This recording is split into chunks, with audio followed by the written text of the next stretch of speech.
தமிழக வரலாற்றின் ஒரு வீரனின் கதை.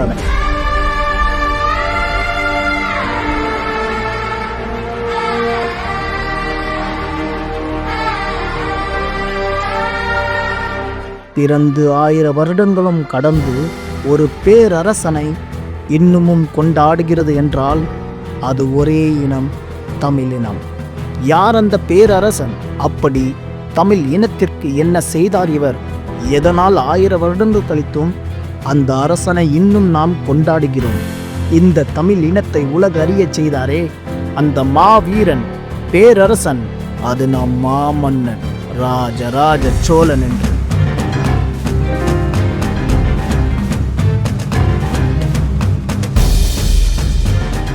ராஜராஜ சோழனை நாம் ஏன் கொண்டாடுகிறோம்?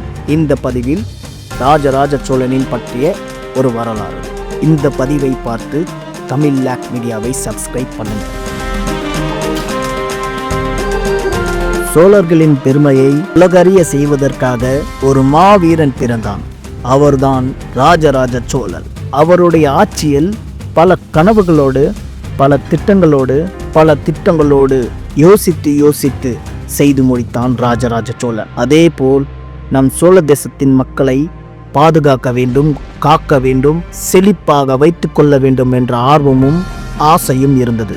சுந்தர சோழனின் மறைவுக்கு பிறகு பட்டத்து அரசனாக நியமிக்கப்பட்டார் ராஜராஜ சோழன். ஆனால் அவர் அதை ஏற்றுக்கொள்ளவில்லை. அதற்கு அவர் தன்னைத்தானே செதுக்கிக் கொண்டு தகுதியுடையவனாக மாறினான்.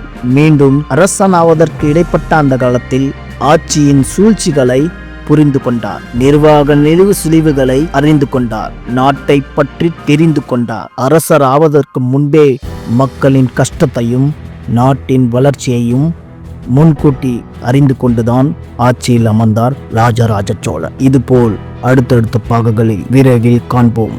இதுபோல வீடியோக்களை பார்க்க தமிழ் லாக் மீடியாவை சப்ஸ்கிரைப் பண்ணுங்க.